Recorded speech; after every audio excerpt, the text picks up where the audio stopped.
I just want to.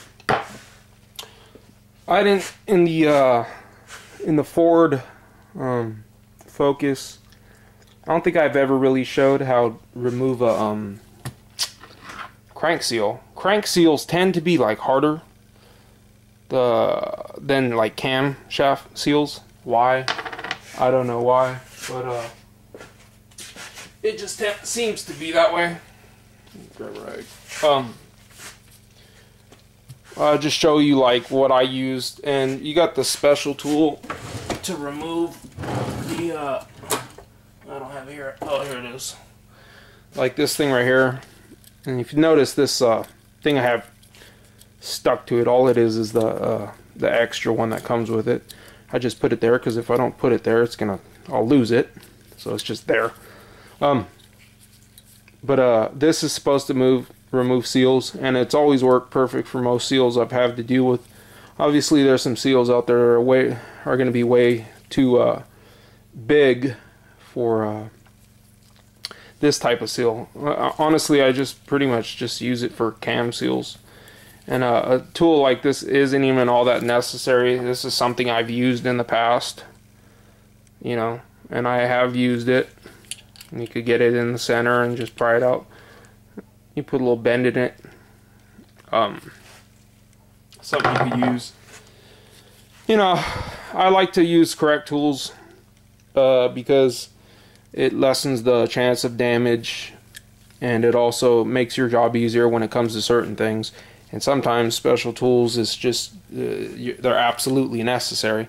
In the case of a seal, this really isn't absolutely necessary. They have a kit out there. It's like one of the kits out there from Amazon. It's private brand tools, and it's a kit. It's to remove it. It's basically what it is actually I got a puller here that's similar to that type of puller. Let me show you what the let me see what it is. Looks like it's similar to. Let me show you.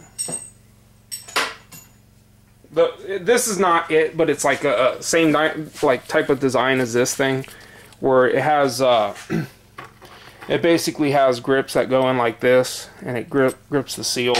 It has these at the end of it, and it comes in. It has two of them, and it grabs the seal, and it grabs the seal, and then it pushes it off, pulls it off. Like I said, this is not it, but it's just like that type of design, like this, basically a puller. And then it also has the installer that in that kit that uses the bolts, for example, the camshaft or the crankshaft or whatever, to reinstall it. But I just don't feel it's really necessary. I may get it in the future, maybe, just to have it, just to make my life easier in certain jobs, I guess. It's about $100 or something. But you know, I think something better though, have this. But the thing is, on the I don't think I've successfully taken out a crankshaft seal using this thing, just because you can't get it because it'll stick out. You got the crankshaft, right? You got the here's the hole where this goes, right? And then you have the rod sticking out, and then the gear, not the pulley, the crank gear goes on it, and then after that the pulley goes on that. So you take off the pulley, you take off the gear, and then finally or if there's like in this instance of like the Hyundai, you know, they have a plate, and then behind all that stuff you got the this right here. And this, so you're kind of like way deep in there, and then you got something sticking out right here, which is the shaft that everything else sits on. And so you just can't get this in there. You just can't. You just can't get this in there. And I tried, and actually that's where I did, I think, something. I was trying to use this. I actually did this amount. It wouldn't work though. So I just went back to old techniques, and but I think this is something that I've done most often, and it's something that I do use often, and it works easy. I got a pick set. It was a four-piece pick set from Craftsman for like cheap, less than $10 for the pick set. This ended up breaking, so I just use this piece of it. But you could go to Harbor Freight and get a pick set for like same thing, maybe like $4 or $5 pick set, and just cut the handle off. Whatever. Just get something like this. There's different kinds of metals. This doesn't really bend that much. You want to get something that's like a pick quality. Picks aren't meant to bend. You know, I don't think you could go just get a hanger and sharpen the hanger. I don't think that's really going to work because it's like softer metal. So just get yourself like a pick, like a, you know, a 90-degree angle like this. And basically you just get it in there. And this is sitting on the crank. And then there are several ways you could just insert it. You could just use like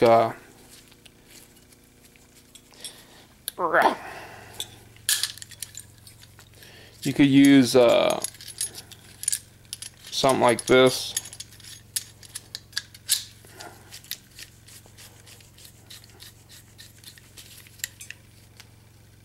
And you could just grab it right here and push it in like that. Just grab it, shove it in there. I just want to show you, you really can't see how that was pretty easy to shove it in. But if you're using your hand, it's kind of hard to get that in. It goes in. So stick it in, stick it in like that, right in the middle.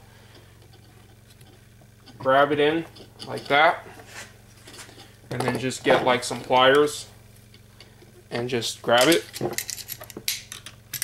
and just yank it out. Just yank it. And I never had any problems doing it like this. It's never damaged anything. So basically what you have is it just goes in. It goes in, it hooks it, it pulls it, and it pulls it right out. And if you had a really stubborn seal like I was talking about, this attaches to my my slide hammer. I pull this out and it goes in here. I'll put that on. I'll just use a slide hammer. But I've never had to really do that. But that's just something you could do. But I know most of you guys out there, you know, you don't want to invest in special tools or anything, but this isn't a special tool. Most of you have it out there already. But most people, they'll just hit it from the side like this, slam it in there, and then just pry it out, and it'll pop out. But I think this is a lot safer method right here. And I mean, there's no excuse not to use. I mean, it's so cheap. You could get a pick set for like $4 from Harbor Freight. Just try to get it in a nice thick area of it, jam it in there, and you can use like a, I think I just used a little hammer just to tap it in there, tap it in there, maybe don't break it, but just get it, put it right here, tap it in there. When it's on the crank, twist it up,